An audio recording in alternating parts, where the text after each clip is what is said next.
இப்போ ஒரு வாரம் முன்னாடி என்சிசி சர்டிஃபிகேட் முடித்தவங்களுக்கு இண்டிகோ ஏர்லைன்ஸ் நிறுவனம் வந்து ஒரு பெரிய வேலைவாய்ப்பு முகாம் நடத்தி கிட்டத்தட்ட ஒரு 10,000 பேருக்கு மேலே வேலைக்கு எடுத்தாங்க. ஸோ என்சிசி சர்டிஃபிகேட் காலேஜில் படிக்கும்போது அந்த 1 hour எக்ஸ்ட்ரா உங்களுடைய மொபைலை தூக்கி சைடில் வச்சுட்டு நம்ம ரீல்ஸ் பார்க்குற டைமில் நம்ம இது பண்ணோம்னா நமக்கு ஃபிசிக்கலும் ஃபிட்டாக இருப்போம், நம்மளுக்கு நேஷ்னல் லெவலில் நிறையா ஃப்ரெண்ட்ஸ் வருவாங்க, புது புது ஃப்ரெண்ட்ஸ் வருவாங்க.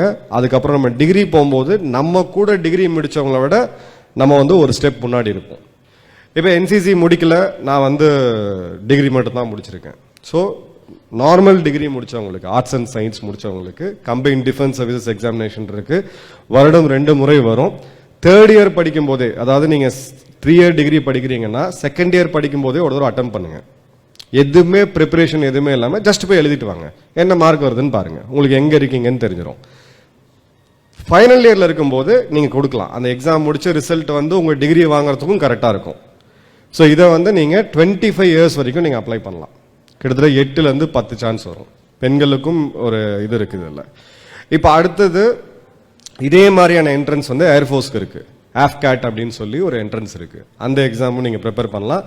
ஏர்ஃபோர்ஸ், நேவி ரெண்டுத்துலேயுமே அதிகபட்சமாக இன்ஜினியர்ஸை தான் எடுப்பாங்க. ஸோ இன்ஜினியரிங் டிகிரி முடிக்கிறவங்களுக்கு ஏர்ஃபோர்ஸ், நேவியில் ஆல்மோஸ்ட் எல்லா பிரான்ச்சஸ்லையுமே இப்போ இன்ஜினியரிங் வந்து மேண்டேட்டரியாக தேவை. ஆர்மிலையும் இப்போ நிறையா டெக்னிக்கலாக இன்னைக்கு யுத்த கலங்கள் மாறிட்டு இருக்கு, ட்ரோன்ஸ், புது புது டெக்னாலஜி வரதுனால இன்ஜினியரிங் அப்படின்றது ஒரு பிரைமரி டிகிரியாகவே மாறிடுச்சு.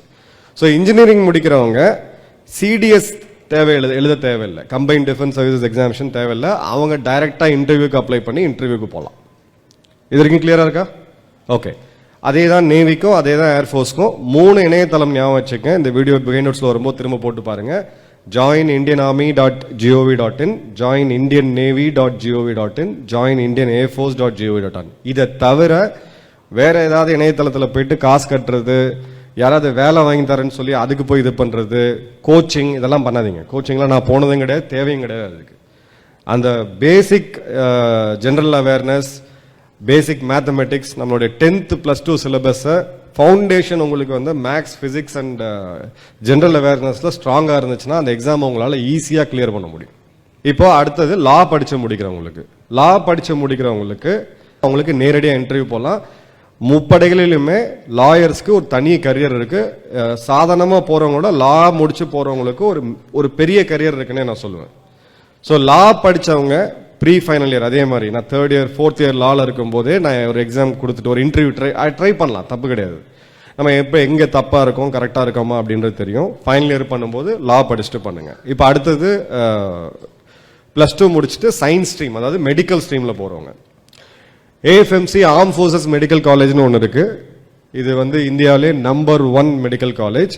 அதுக்கு இப்போ நீங்கள் நீட் தேர்வு எழுதி தான் போகணும். ஸோ நீட்டில் நீங்கள் இதில் போனீங்க, நார்மல் காலேஜில் நீங்கள் சேர்கிறதுக்கும் ஆர்ம் ஃபோர்ஸஸ் மெடிக்கல் காலேஜில் சேர்கிறதுக்கும் ஒரு டிஃப்ரென்ஸ் என்ன அப்படின்னு பார்த்தீங்கன்னா, ஆர்ம் ஃபோர்ஸஸ் மெடிக்கல் காலேஜில் நீங்கள் ஜாயின் பண்ணும்போது கிட்டத்தட்ட நீங்கள் வந்து ஒரு கவர்மெண்ட் எம்ப்ளாயி, நீங்கள் ஒரு இராணுவத்தோடைய ஒரு டாக்டர், பயிற்சி டாக்டர். அந்த 5 வருஷம் நீங்கள் வந்து உங்கள் கையிலிருந்து உங்களுடைய செலவுக்கு நீங்கள் பண்ணுறதா செலவே தவிர மிச்சம் எல்லாத்தையுமே கவர்மெண்ட் பார்த்துக்கும்.